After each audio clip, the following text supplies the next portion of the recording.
Hello everybody, and welcome to tonight's event. It's our end of year celebrations, and tonight we're doing a kind of preview of our book, It's Not Okay.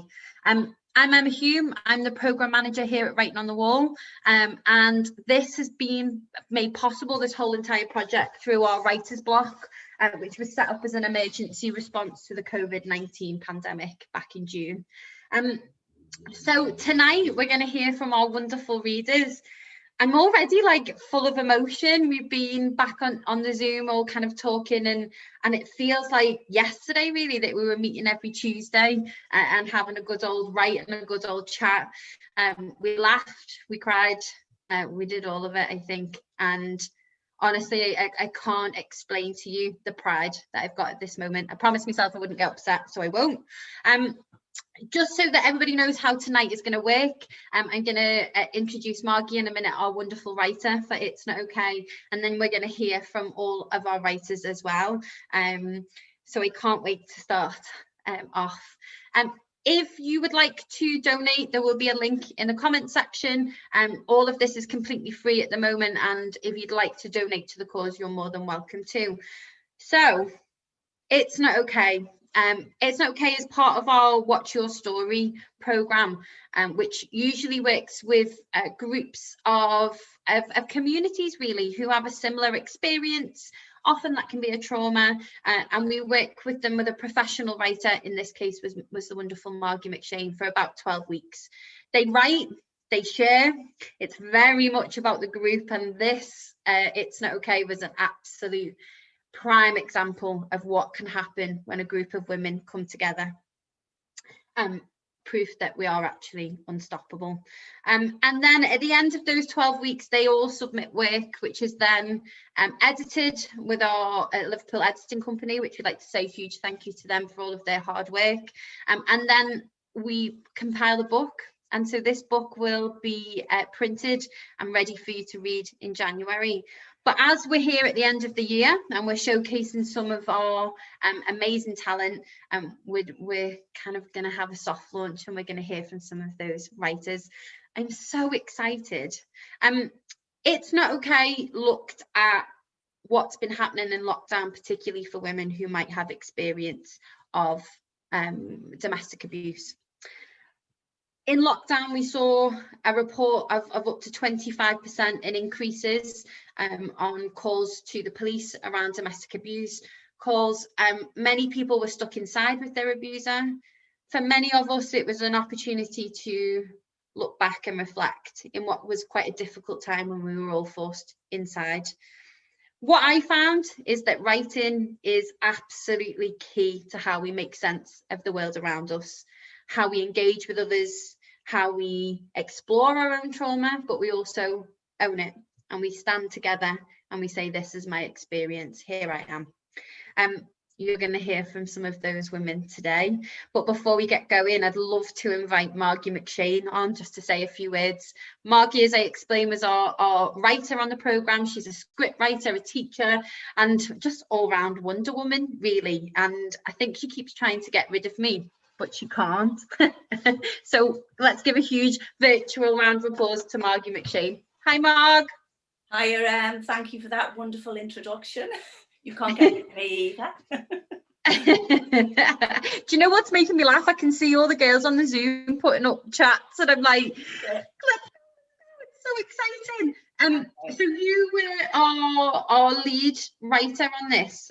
We've worked together before. We've worked with PSS and their women's turnaround programme. How was the I know you've got a couple of words, but just to start off with, how was the project for you? How important was it? It was brilliant. It was probably the most important project I've ever worked on, bearing in mind the subject matter, the reason the women came together, and what that might potentially mean for other people that have experience of domestic abuse. So we started off kind of, well, I personally started off a little bit concerned about how we would go with this and where we would go, and I'm not a counsellor, and what would we do?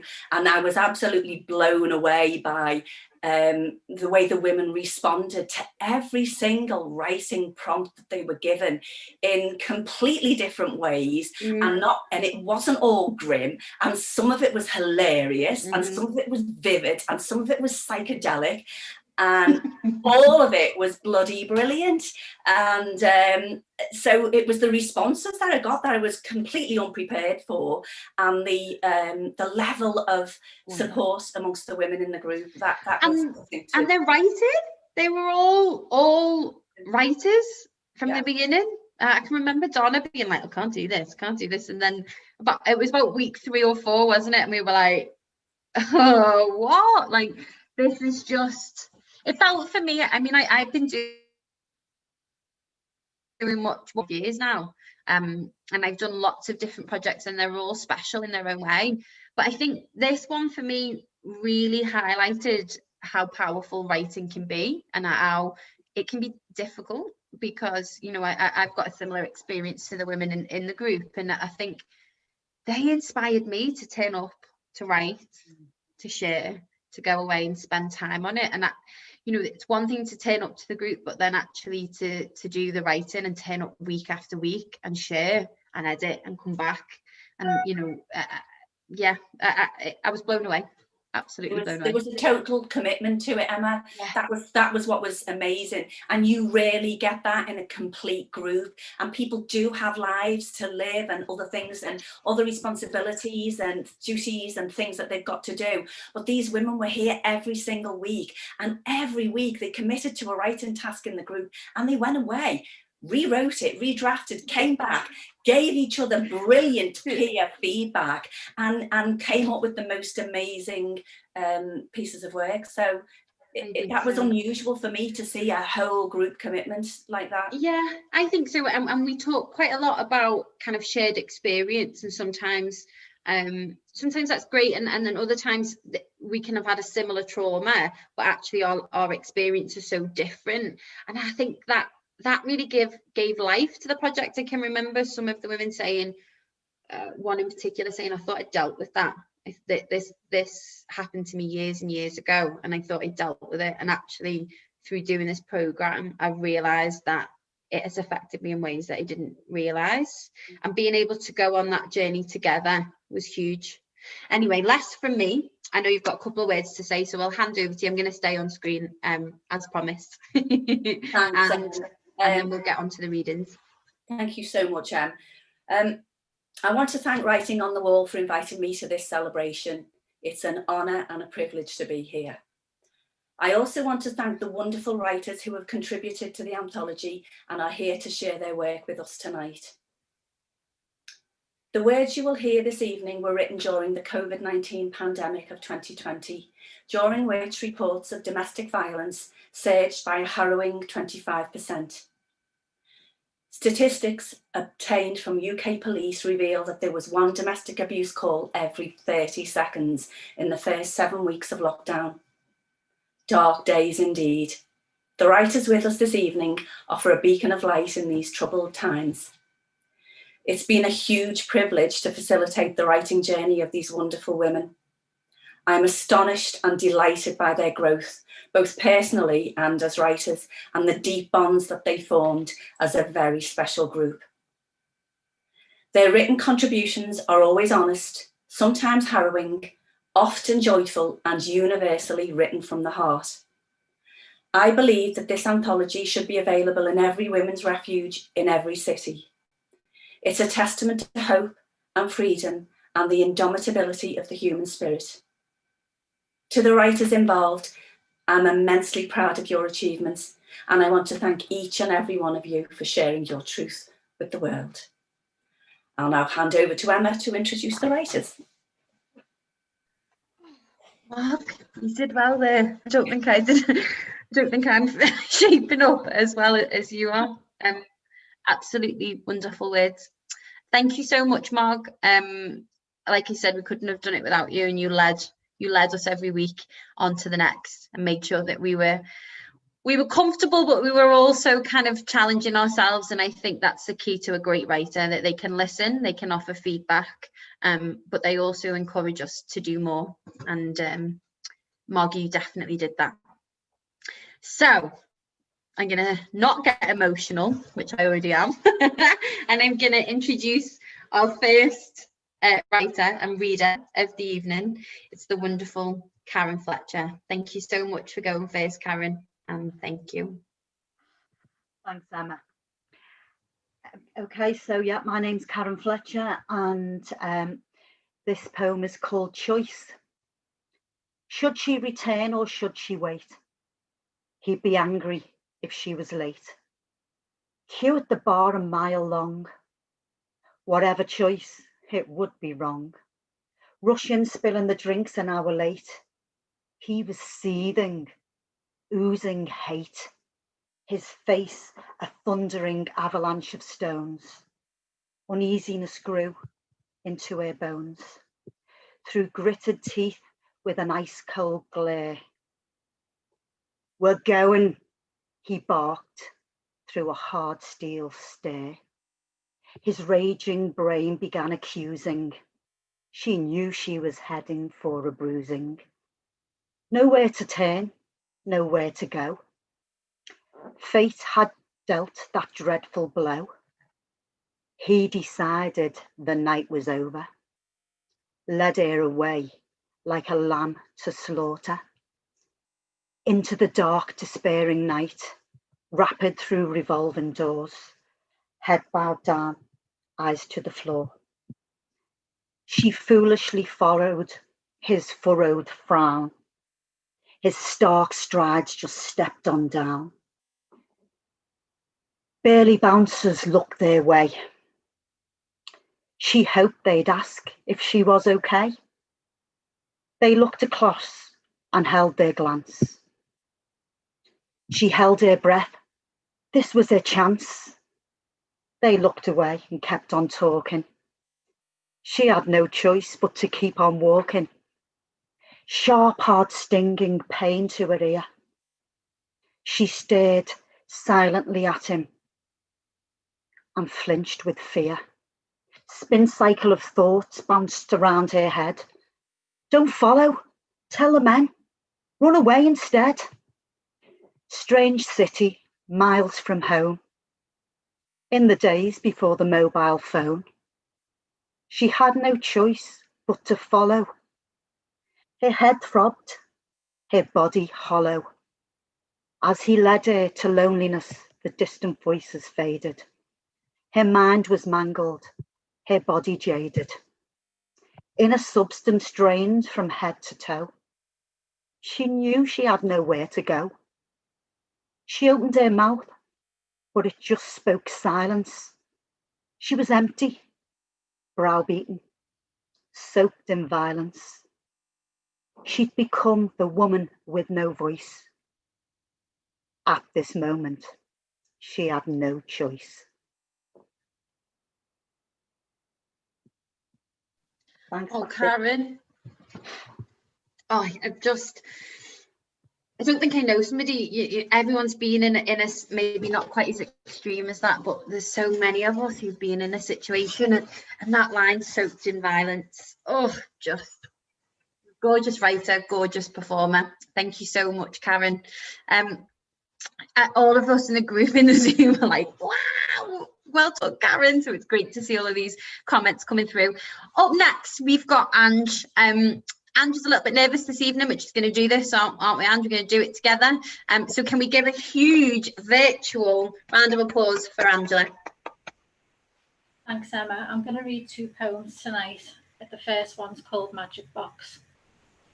Inside my secret box of magic, I will sip the colours of sunset from a cup filled with sky, wrap ribbons of rainbows round curls of cloud, toss confetti birds in handfuls across the church of the sky, trace the paper moon, crinkling its face with charcoal-stained fingers, sizzle slices of buttered sunlight, dip them in an egg yolk sky.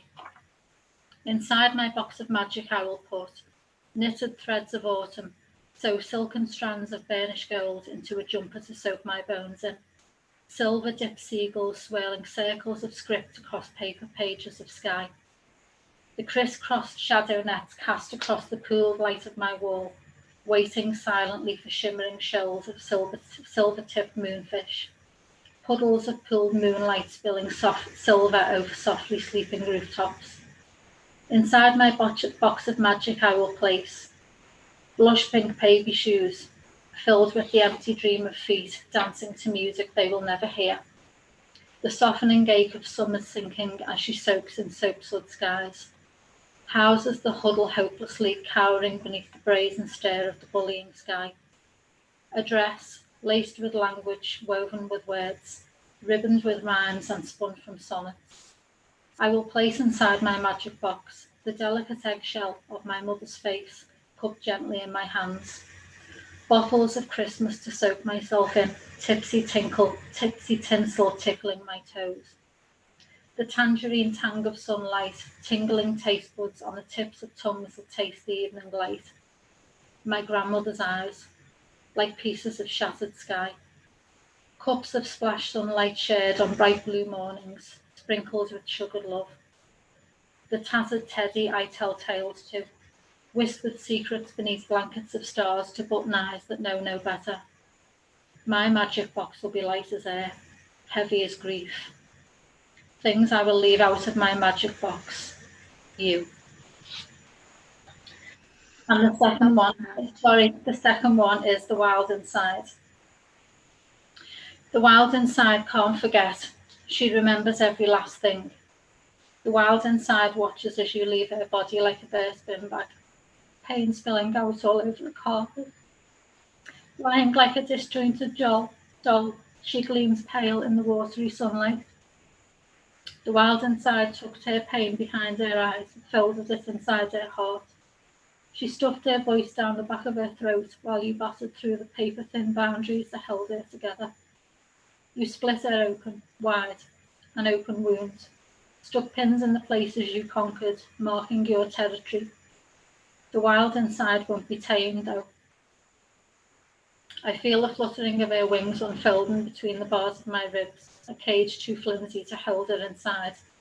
At night she searches the depths of the shadowy forest, sniffing the air for the scent of others like her, and she listens. She listens to their stories, finds solace in their songs. She laps up their wise words and licks her weeping wounds, drawing their strength around her shoulders she rises. Her sword is her pen, glinting bright in the silver moonlight she sings her pain to the stars.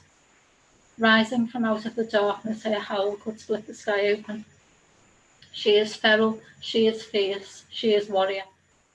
Tear-streaked and dirt-stained, she rises from the forest floor, dripping in strength. She is not coming for you. She has no need of you. She is formed from rock and moss, mist and mildewed leaf. She is sea glass and shifting light. She is the whisper of wildflowers, the ragged rage of the wind, and the scintillate sting of ice. She speaks the language of the moon. Rising like the surge on a storm-swept sea, her daisy chain mouth opens in powerful petaled protest at unspeakable things seen by the light of the moon. Cries that had once stuck like nails in her throat break loose on the scream of the wind. She drinks the sky dry, drunk on stars. She is unstoppable. The wild inside knows who you are. The wild inside knows what you did. And she is free. Thank you. Oh, Ange, congratulations. I know that took real guts to do that. And I'm trying not to cry with you. Absolutely made up. Wonderful. She is feral. She is fierce. She is warrior. Yes, she is. Definitely.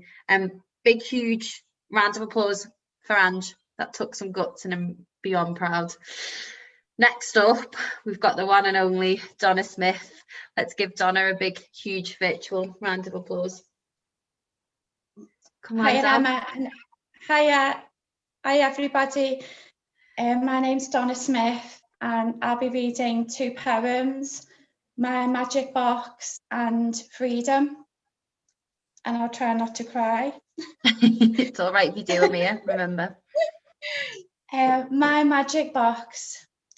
I will put in the box the yellow of a golden daffodil, a chatty cat wearing a cravat, the smell of soil and a geranium leaf. I will put in the box a picnic basket with a cake of courage. Deep breath, Don, come on. Sandwiches of serenity, red lemonade of love. I will put in the box a boat made of jelly, a crew of lost loved ones, a plank made of a lolly ice stick to throw abuse overboard. I will put in the box a map to life with a road called freedom, a map to life, a door to close and not to look back, a window to open and to look forward. The box is made of my shed skin, sown seeds of doubt that could never win. Its hinges are the fists of warriors. I will start with a blank canvas in my box, Picasso's paintbrushes that breathe life and bright colours, and the last jigsaw piece called peace. My second one is called freedom. Yep. Born into a world of love, so I thought. I didn't choose life. I started to grow. My mind and voice disappeared. My fear and love combined. I longed to belong, living in a cage called home. It was all I knew. You made my life small. I believed you were my world. Suddenly you died, left no instructions. Isolated and heartbroken, this loss, I am lost. You are an angel. In death, abuse disappears. This must be freedom. Another love arrives, a familiar presence, conditional love. I fulfill your needs. My needs are a mystery, invisible me. I finally break. I choose to end this sentence without instructions. Uncertainty looms. My awakening begins. This must be freedom. Habits resurface. My friend denial appears. Confusion sets in. Memories haunt me. Acceptance, I am free. The chain is broken. Can you hear my voice? This is me and my story. Chapter 1, freedom. And that's it. Yes, Donna, you did it. Thank you. Are you proud of yourself? Yeah, bit emotional, yeah. We're Thank all a you. bit emotional. I think I just have to take a moment before we move on to the next writer. Donna is a prime example. There's always one in a group who always says, "Oh, I can't write. I can't do this. I can't do this. I'm not good enough," and all the rest of it. And week after week, she turned up, and the progress has just been unbelievable. Well, you've just heard it there. Words that really speak to all of us. Thank you very much, Donna. That was amazing. Up next, we've got Evie Angel. Can we give her a huge round of applause, please?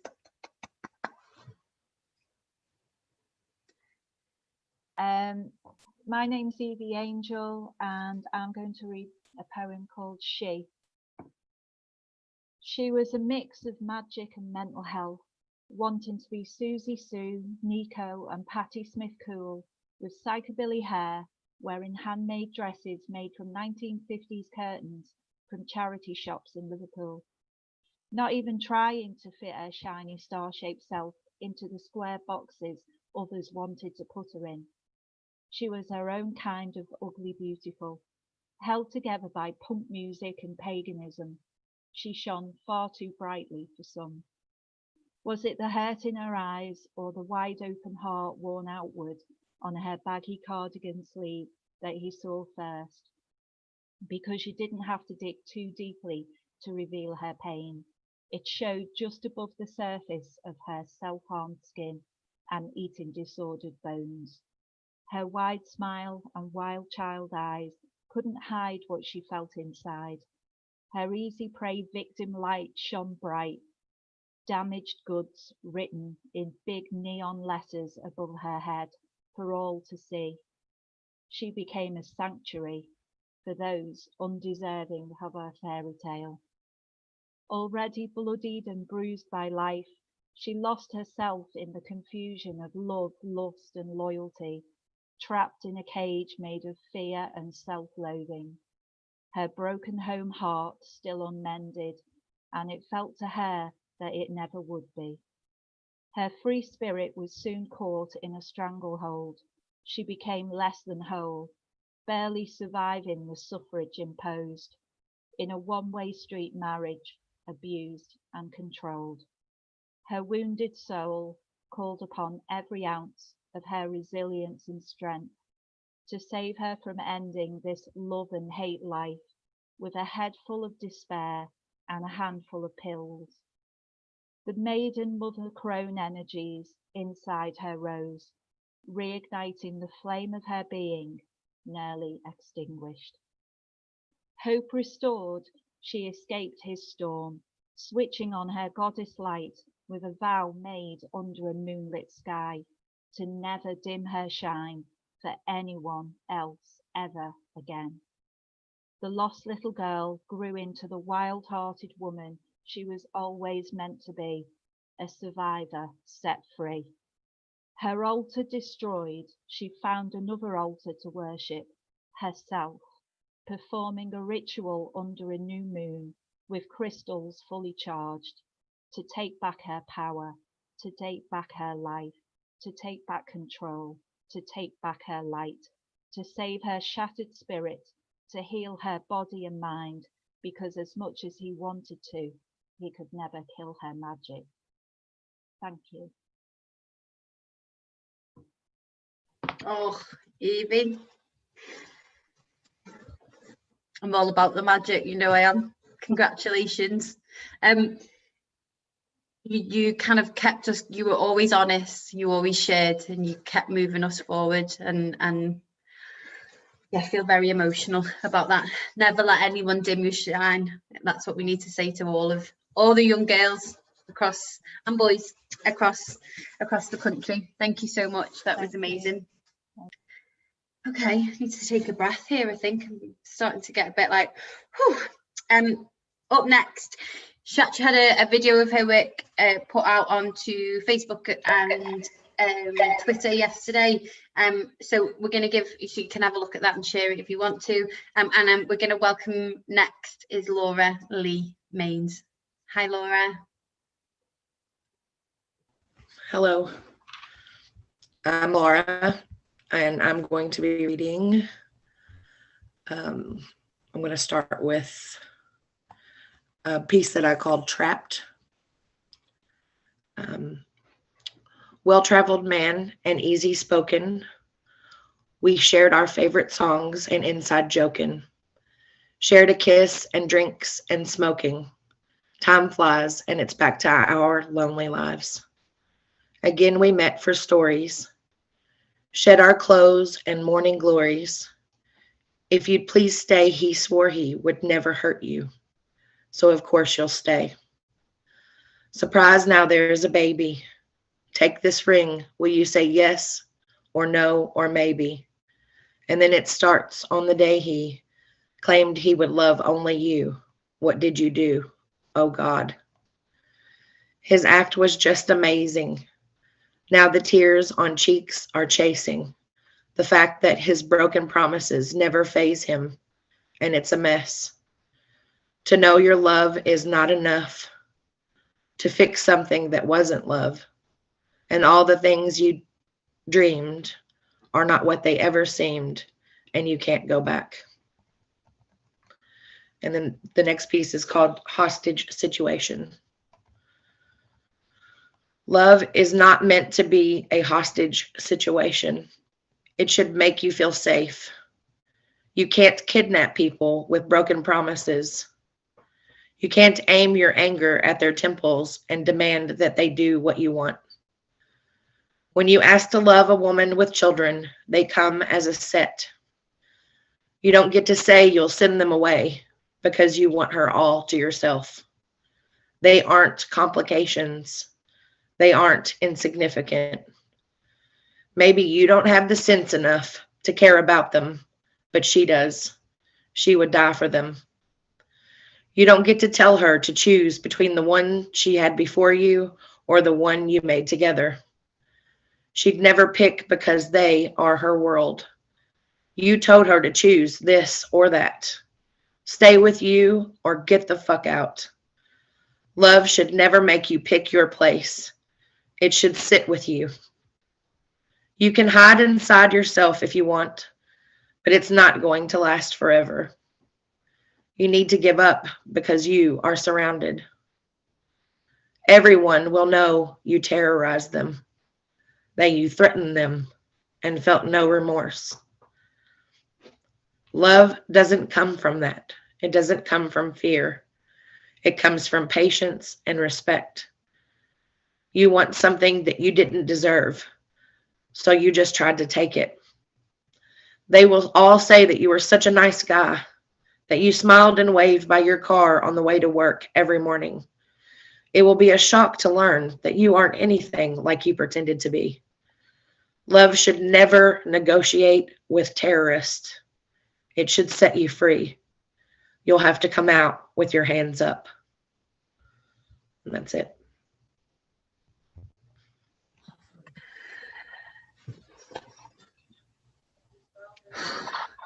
Deep breath. What a line, you just killed me. Love should never negotiate with terrorists. Yeah.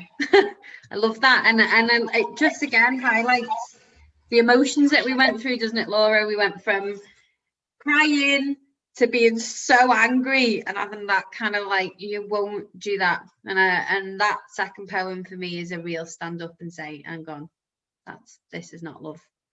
I'm just going to compose myself and have a moment. Make sure that you buy the book because there's loads more writing from all of the readers that you've heard already. Next up, we've got Maria Gornell. Let's give Maria a virtual round of applause. Hi, everyone. Hi, Maria. Hi. So I'm Maria Gornell, and I'm going to read 2 poems. The first one is called Love in a Time of Pandemic. How many suicides this month? How much mental illness? How many domestic violence incidents? Did you turn up your TV when you heard the shrieks? Did you clap while the bipolar across the street barricaded herself between walls, codependent on the punch-drunk boxer who uses her as a bag? Did you hear the bottles filling the wheelie bins, smell the manufactured poison skunk, hear a cracked laugh and more clapping? How many will come out of this dead, and it won't be corona that killed them, but the failure of care in a system that bleeds disassociation? Can you blame their tired, bruised bodies reaching for the only connection they know? I am not superior in my self-made meditation room that screams survival as I breathe and chant my own wounds away. That could have easily been me.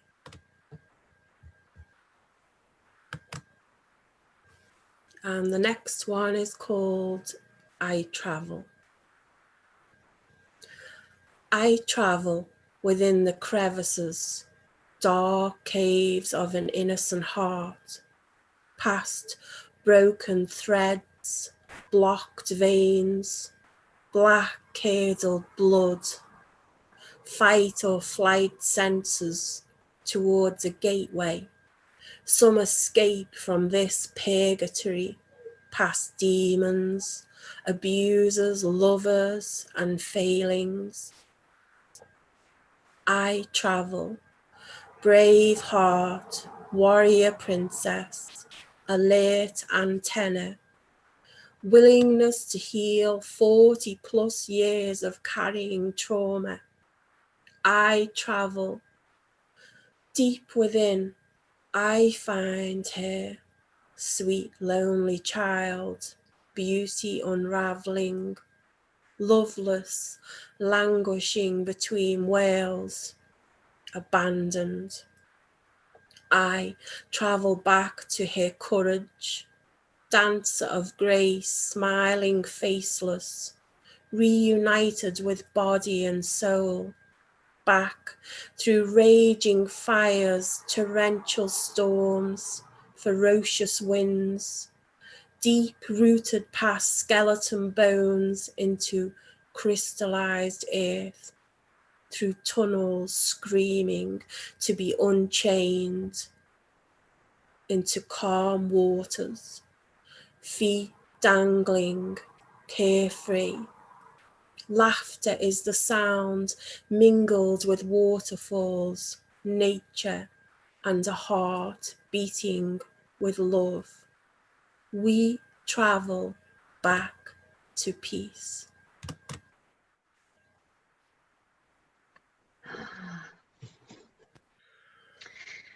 Thank you so much, Maria. That could have been me. I think resonated with so many of us and has been us in moments. Matches that between the darkness and the light, and you just write that so well. You write that so incredibly well. Okay, I've got some more readers for you. Thank you very much, Maria. Next up, we've got Cheryl Kane. Welcome, Cheryl. Hello, I'm Cheryl Kane, and I'm going to be reading 2 poems for you tonight. One is called One Day I Knew, and I hope it spreads a little bit of hope. And the other is especially for Margie, the In a Biscuit Tin. So, one day I knew. One day I knew it was not okay. In a cosy room, safe, removed, like a passenger on a high-speed train, catching glimpses of a life endured. Flinching flashes through safety glass, the bang, slam of a door, the smash, clash of metal on glass. A frightened, fluttering heart, like a captured bird, cradled close to my breast. One day I knew I was not alone, surrounded by warrior women, proud Amazonian homemakers, separate yet silently bonded, dignified mother soldiers tending wounds. I drew strength in no man's land. One day I knew we were worth more, bloody from treading on eggshell shards, stealthy double agent plotting, masquerading under frozen smiles, enduring poison ivy touches, parrying probing searchlights of paranoia, wearing welts from barbed wire words, shielding you from roaring ragged anger, navigating minefields of treachery and hurt. I packed our lives into a white van of hope. One day I knew the worst was behind us. On familiar fields, birds released, dancing in sun-soaked skies, soaring high, harmonious, battle-scarred healing, whole. Wearing single mumdom proudly, like vibrant shimmering plumage, stretching kaleidoscope wings, teaching you how to fly. And being a biscuit tin. In the dying light of summer, a bee, dead, curled, as a child in its last slumber, is solemnly prepared for burial. 2 girls, flaxen hair, wisps blowing as autumn breathes its first chilly breath, work solemnly to prepare the fallen aviator for his final flight. He is laid lovingly in a biscuit tin, cushioned by the delicate wasted petals of his short life. The tissue paper blooms sickly sweet, so industriously tended. In hushed, respectful whispers they work, intent, focused as one, creating, moulding a soft, dark, earthy haven where he can rest. In the summer-worn garden, as pansies ruffle in the September breeze, their ritual complete, the girls stand, heads bowed, a last farewell to their summer friend, the sleepy buzz of sunny days. United in tribute, they turn, laughing, skipping, swinging high, feet flying, skimming the washing line, dancing in metallic skies. Thank you. I love. Oh, sorry, I've just gone onto a random page. Oh, Cheryl, I love both pieces, but that first one as well. I think sometimes you were able to give us such hope and an imagined future, and you kept us kind of positive at moments when I think we could have maybe tipped the other way. Thank you so much. What a wonderful writer. Okay, next up, we've got a video from Shana. Shana couldn't be with us this evening, unfortunately, so she sent a video, so we're going to watch that. So virtual round of applause for Shana.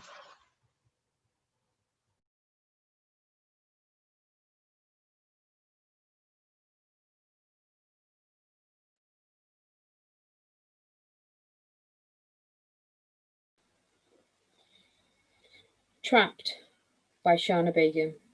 Trapped. Never felt freedom. Vulnerable rebel. Fought for something I never had. Just knew I had to fight. After a near-death experience, I knew I had to run. Left everything behind. I never looked back. Shackles finally broken. Liberated at last. The free flow of freedom. The first taste of choice. Quenching that thirst. I now know souls are born to be free.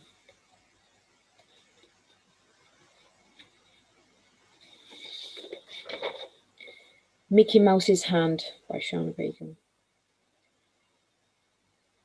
Never was given a toy, desiring love, no identity, no hope. Jealousy of my brother, hate for the other, violence every day, gender inequality, they were treated well.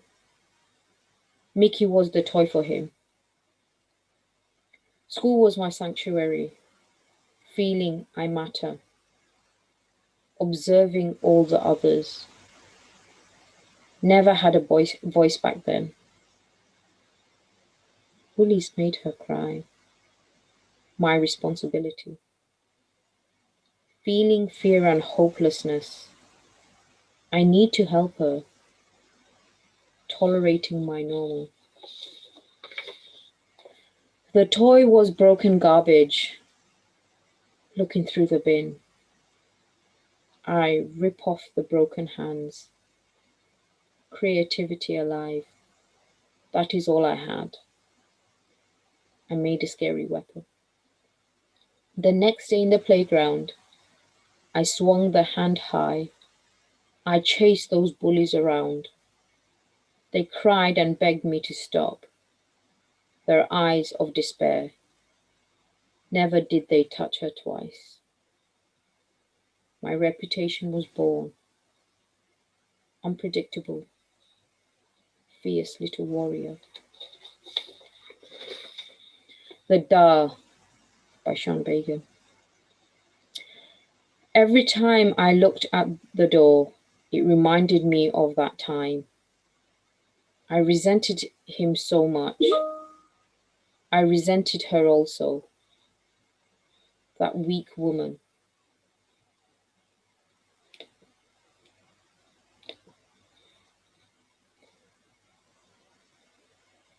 What a weak woman, what a weak man. I pitied them both. I daydreamed I was adopted. Someone would come to rescue me one day. I knew I didn't belong there.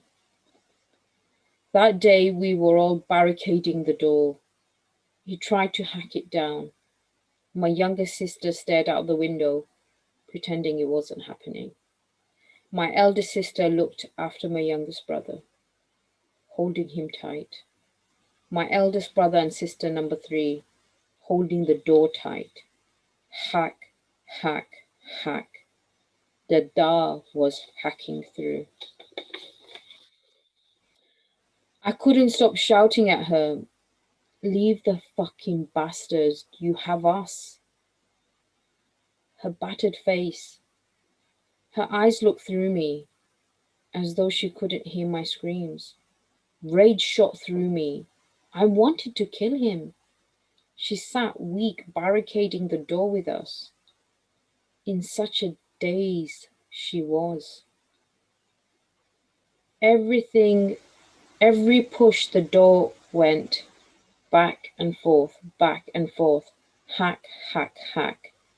I couldn't believe how weak she was, tolerating such abuse. We could take him on. There were 6 of us and 1 of him. She did nothing. That would never be me. I looked at her in disgust. I was so ashamed of calling her my mother. Hours later, things settled. Still trapped in that room. He told us never to tolerate abuse from any man. Why did you beat her then, I thought. Hypocritical fat bastard. I wished he was dead. Fast forward 2013, he got me in a headlock. The fear shot through me. I wet myself. I couldn't breathe.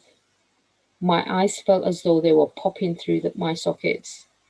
Helplessness, hopelessness, and fear is all I felt. My daughter 9 rushed downstairs. She looked straight at me. I looked straight past her, thinking of the unborn fetus within me. Deja vu.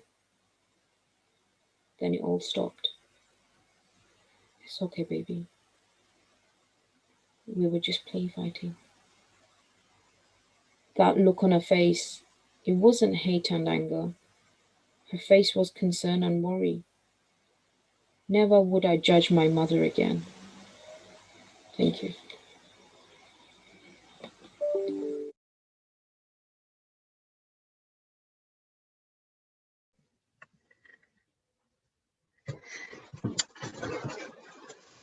Very poignant piece from Shauna. Shauna's doing amazing things over in St Helens, supporting women who've got experience of domestic abuse. She's a real activist and a real advocate for services like that. She's also a wonderful writer, and I think being able to share your experience like that and talk about often the shame that we put on each other as women. You don't know someone's story. Okay, so on to our next writer. We've got the wonderful Irene Stuart. Thank you, Emma. Hi, everybody. I'm Irene. My first piece is called The Yellow Balloon. The wind tugged the string from a clenched fist, and the big yellow balloon went drifting towards the sky. Her daddy looked ridiculous as he jumped up and down trying to reach it. Though young, she instinctively knew he was behaving silly to make her laugh, to ease the pain. They watched in silence as the balloon rose higher and higher, reaching ever closer to the clouds. She knew a piece of her was clinging on for dear life to that length of string. An intangible part of her being had been ripped from her small frame. Within seconds, the balloon had disappeared from view. Daddy bent towards her, pulling the fur collar of her pillar-box red coat tighter around her neck. He held out his hand. She took it willingly. Large and warm, it enveloped her cold fingers. She felt safe. Do you think Mummy will catch the balloon and keep it for me? She ventured. For sure, he replied, his words catching in his throat. We must remember to bring your hat and gloves tomorrow. And my second piece is called The Colour Purple. She waits, fear, clock ticks. Captive, invisible, chains. Heart pounds, stomach churns. Key in door, clock ticks. Anticipation, he appears, smiling assassin. Purple dress, clock ticks. The viciously licking lips indicates she twirl. She shivers, clock ticks. Terror, trepidation, control, power, man. He paws, grunts, clock ticks. Takes herself outside herself, where unicorns dwell. Lust-sated, clock ticks. Stained dress, expectation. Menacing, fists clenched. Punch, slap, stars, clock ticks. Hands around neck, cannot breathe. Voice unheard, blackness. Battered, dazed, clock ticks. Purple dress, purple bruises, lays in silent pain. Child cries out, clock ticks. Soothes, holds tight, kisses gently. Body hurts, heart breaks. Lies to friends, clock ticks. Purple bruises, door ajar. Knowing glances, shame. Packs her case, clock ticks. Must leave quickly, hold child close. Escape, freedom, life. Thank you. Thank you, Irene. Thank I you, love that piece. Clock ticks. I found myself writing about clocks and time quite a lot, and you just really embodied that for me, that moment of being like, just always being aware of time. Amazing piece, amazing writer. Thank you so much. We're on to our very, very last reader of this evening. I know that she's feeling a little bit nervous as well, but let's give a huge round of applause for Tamala. Thank you. This piece is called To My Daughters, Tegan and Macy. I'm sorry for the times I wasn't able to love myself enough. I'm sorry for the unhealed parts of me that in turn hurt you. It was never my lack of love for you, only my lack of love then for myself. I was lost and in need of my own tenderness. This was before my soul pulled me ever so gently into the light, and I started to really see the world in all of its wonder. And I began to do the work to soften the walls I'd built around me. So if I may, I'd like to pass on what I learned to you so that you understand this life better than I ever did. I hope you never question whether you're worthy. I hope you realise that you are enough. I hope you realise you do not have to say sorry for taking up space you so rightfully own. I hope you're strong enough to always speak up for yourself and to not be afraid to ask for all you require. I hope you never spend restless nights wondering if you are enough, because you are always have been enough and always will be.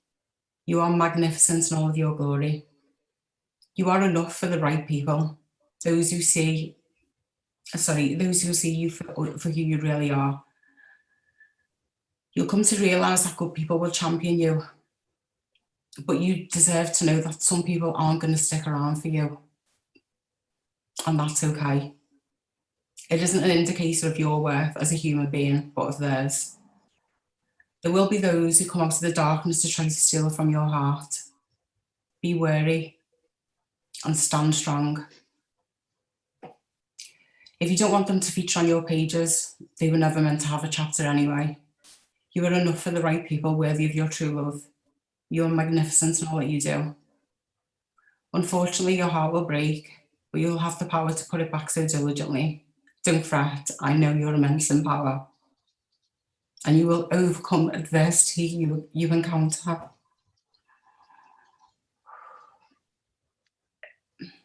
Life's lessons will equip you and instill fortitude for your soul to flourish.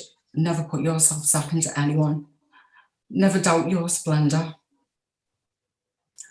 Always laugh and embrace when the opportunity of being silly arises. Always take the positives from every situation. You'll find positivity sprinkled everywhere. Your light illuminates and shines through intimidating those afraid of their own shadow.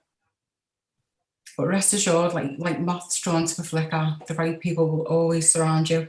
Pure light has no shadow. Always aspire to speak your truth and stand tall. Always keep your heart soft and full of love as it conquers all darkness and pain. Remember, you are an astounding human being, for you are absolutely everything this world needs, and I am privileged beyond all expression to be your mum. You are loved immensely by those worthy of you. Thank you wholeheartedly for teaching me strength, resilience and love. And I appreciate that you opened my eyes to the beauty and wonder of this life.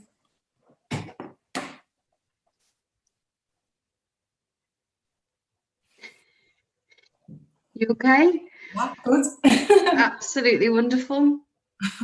That was our little manifesto. And what a way to finish. You are worthy. All of the women in that room were worthy. What words of wisdom. So that was our last reader for It's Not Okay. Thank you so much, Tam, and thank you to all of the other women that have read tonight. I'm a little bit lost for words, which isn't like me if you know me.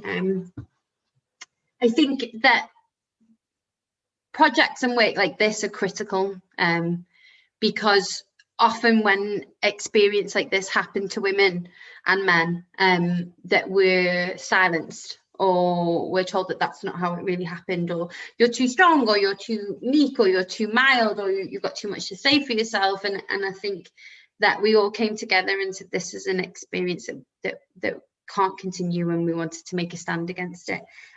These women have shared their souls. It's an incredibly brave thing to do, and they were vulnerable, and I go on about this all the time. They say that, but vulnerability is a true sign of courage, and they went forward fearlessly. I agree with Margie, the book should be available for everybody to read, and once it comes out in the new year, we'll make sure to share that. That for me sums up the power of writing and the power of sharing our stories. Sometimes it's hard to listen, but other times it's just what we needed to empower us and move us forward. I'd like to say thank you to Maggie Mcshane, who led us in our project and kept us going and gave us advice, but was also just a great mentor. I'd like to say thank you to all of the WOW team who made this possible. You know, their work that they go on is they work tirelessly behind the scenes and have really pulled it together this year. But my biggest thanks and congratulations are to Karen, Angela, Donna, Evie, Laura, Maria, Cheryl, Shana, Irene and Tamala. Not only did you show up, but you shared and we listened, and thank you very much. So that is the end of our event this evening. If you've enjoyed it, you know us, there's a monitoring form there in the comment section. Please do fill it out. We value your feedback as much as possible. Also, there will be a link to donate if you'd like to. We've got more events coming next week, so check them out. We've got the WOW Young Writers, we've got Time to Breathe, and we've also got our Right to Work first anthology published. These next 2 weeks are a real celebration, not of the kind of the people that we work with day to day and the people's whose stories are immensely important. I've been Emma. I hope you all have a lovely evening. Thank you very much.